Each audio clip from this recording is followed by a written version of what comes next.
This episode of Wheat Pete's Word is brought to you by Syngenta. Stack the deck in your favor in 2025 with a stacked cereals lineup of crop protection products from Syngenta. With proven technology for exceptional disease control and greater plant resilience, you'll find game-changing solutions for your wheat crop. Visit syngenta.ca for more info.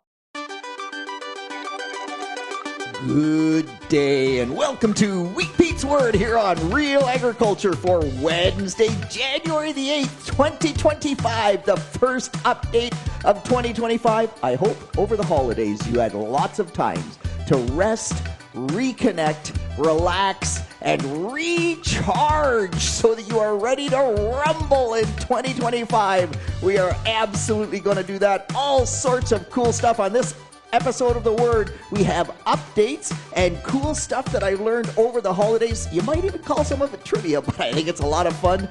Then I have some new data from Sean Conley that kind of makes you rethink soybeans and how we manage them at planting time. And at the end, understanding herbicides. And that will come from Dr. Francois Tardif. Let's go!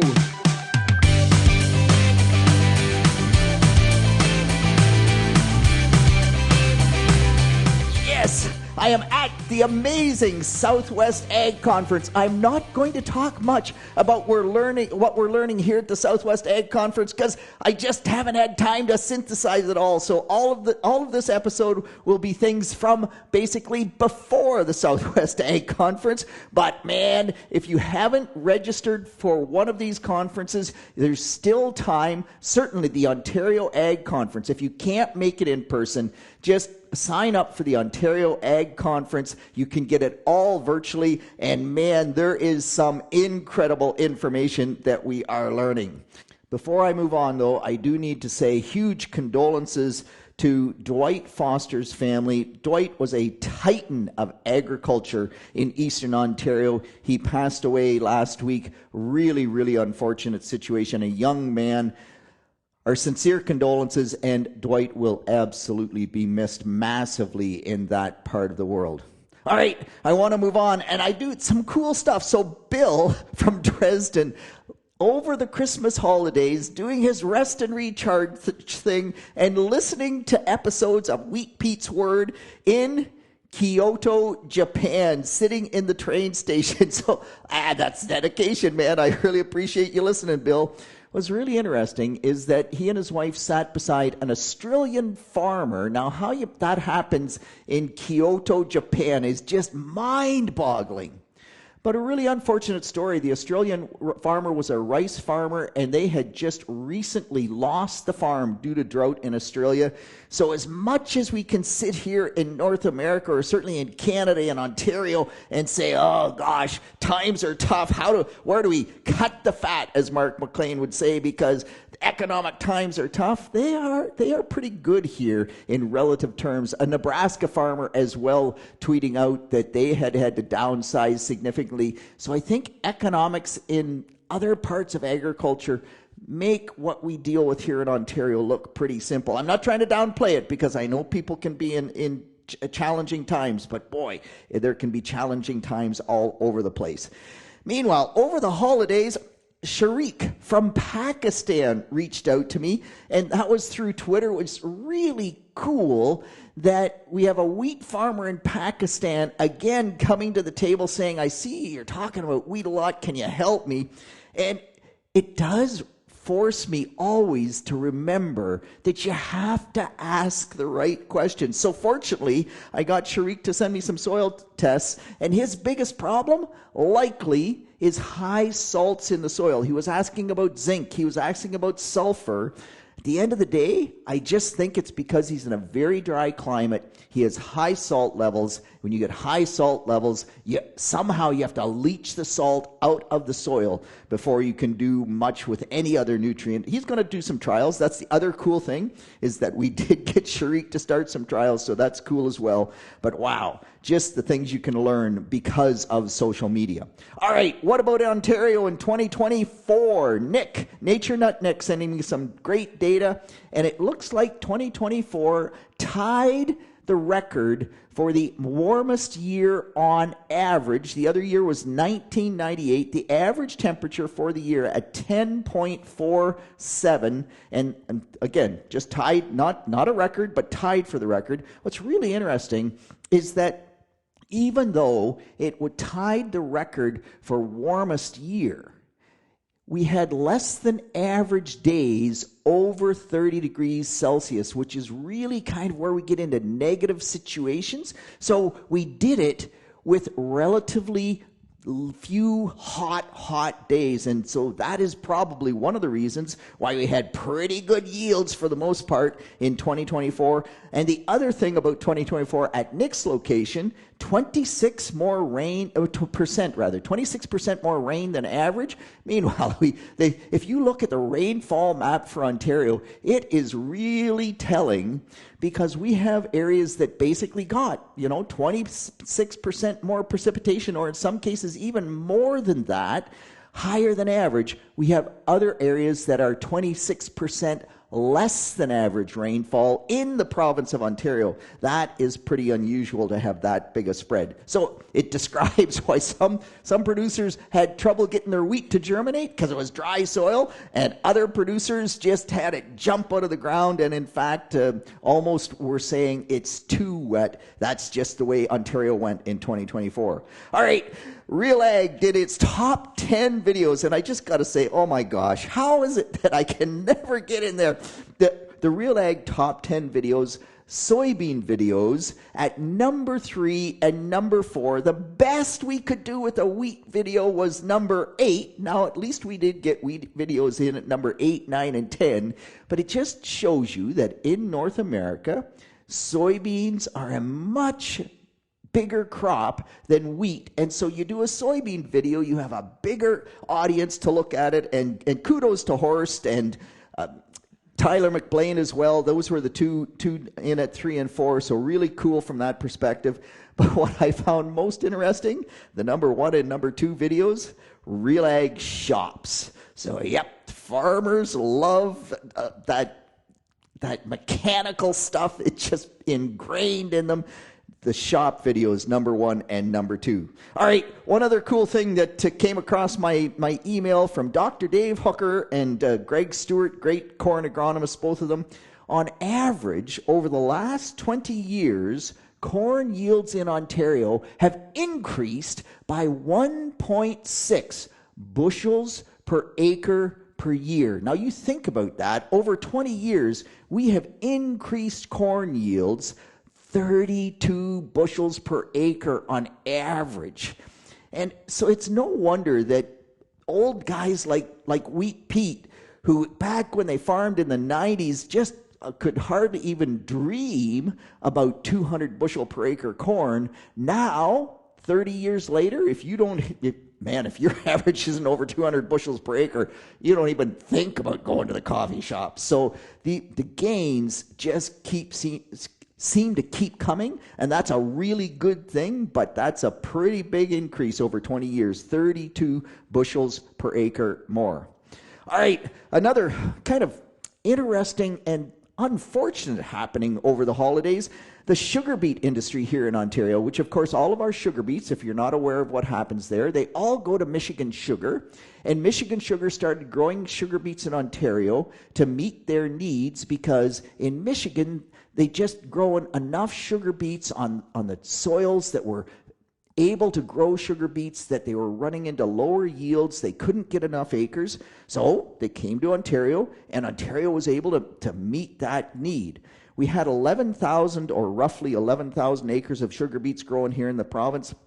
They had a buyback this fall. They bought back somewhere between 3,300 and 3,500 acres of sugar beets, so we'll have that many less acres here in Ontario, and that's truly unfortunate because it was a good crop in the rotation.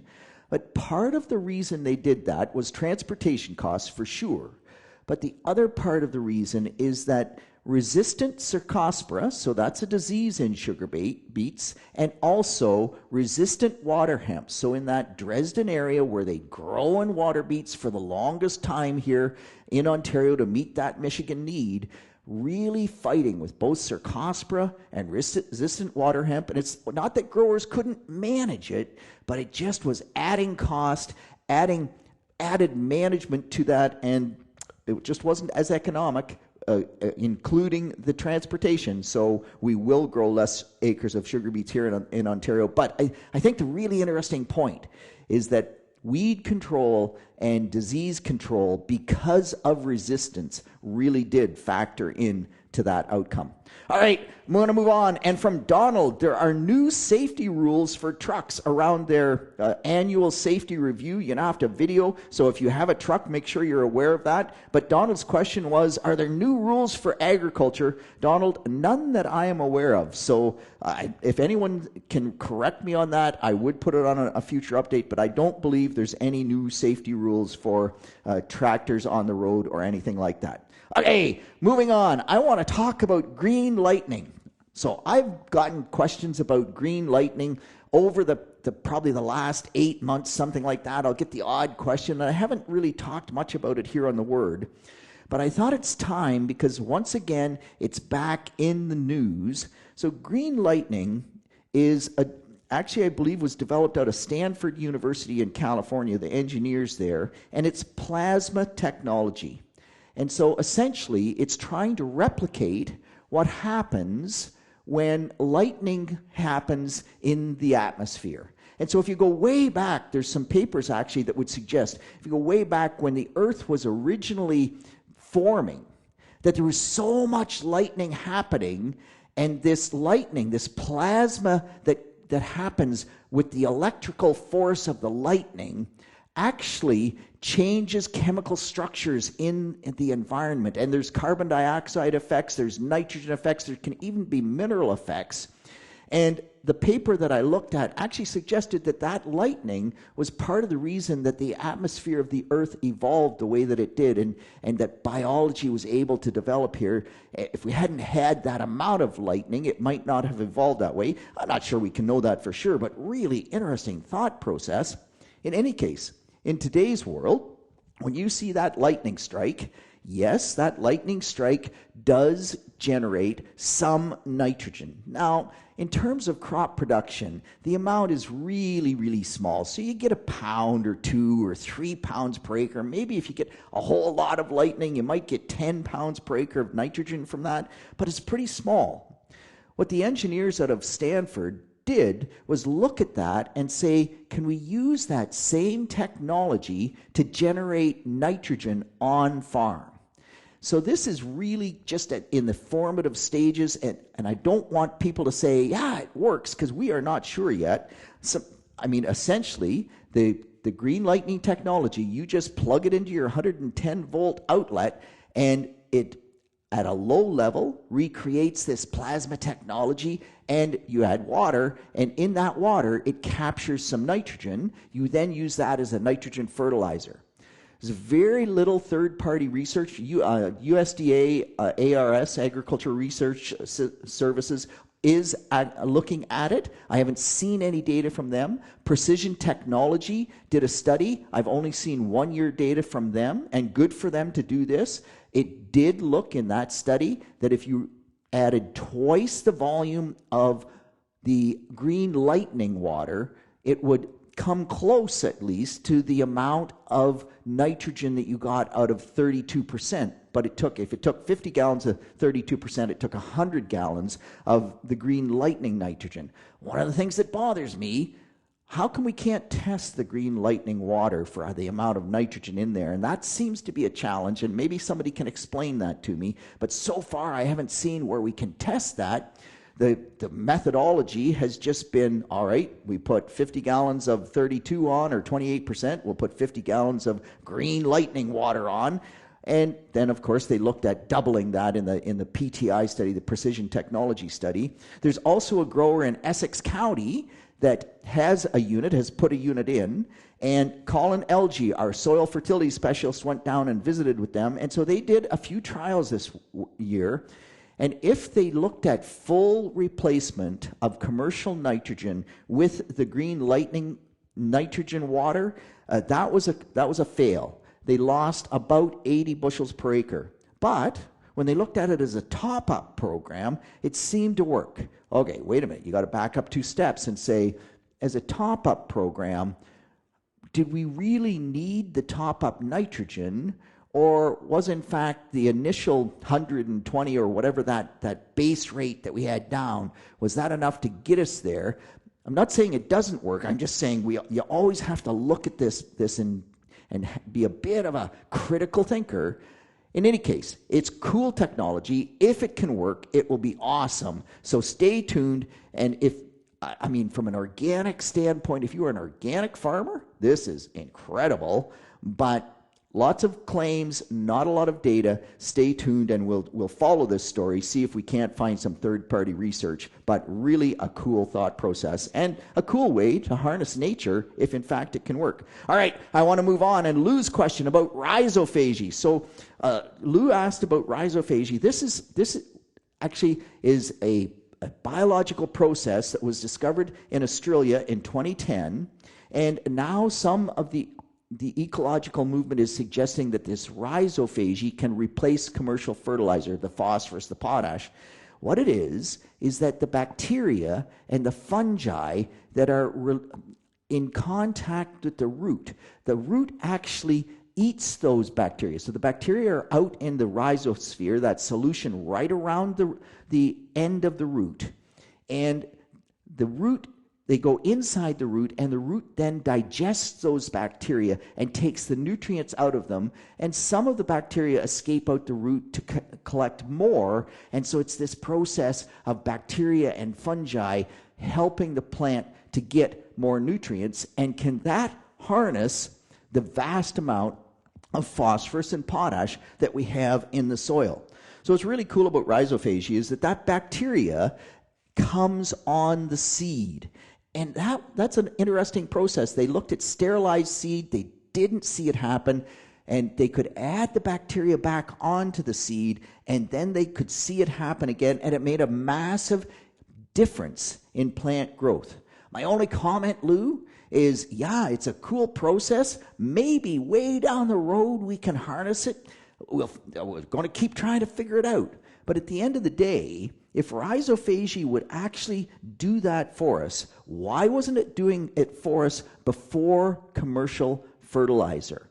And so this is always this critical thinking component. I love the technology. I'm just not convinced that it's going to take over the world quite yet. All right, I'm starting to get close on time. I better hurry up. Sean Conley out of Wisconsin with some 2-year data on soybeans that I find incredibly interesting. Now, Wisconsin, pretty cool climate, and very actually similar to most of Ontario. In his study, he looked at no-till soybeans. He looked at no-till soybeans where he removed the corn residue. So these are soybeans after corn, heavy corn residue.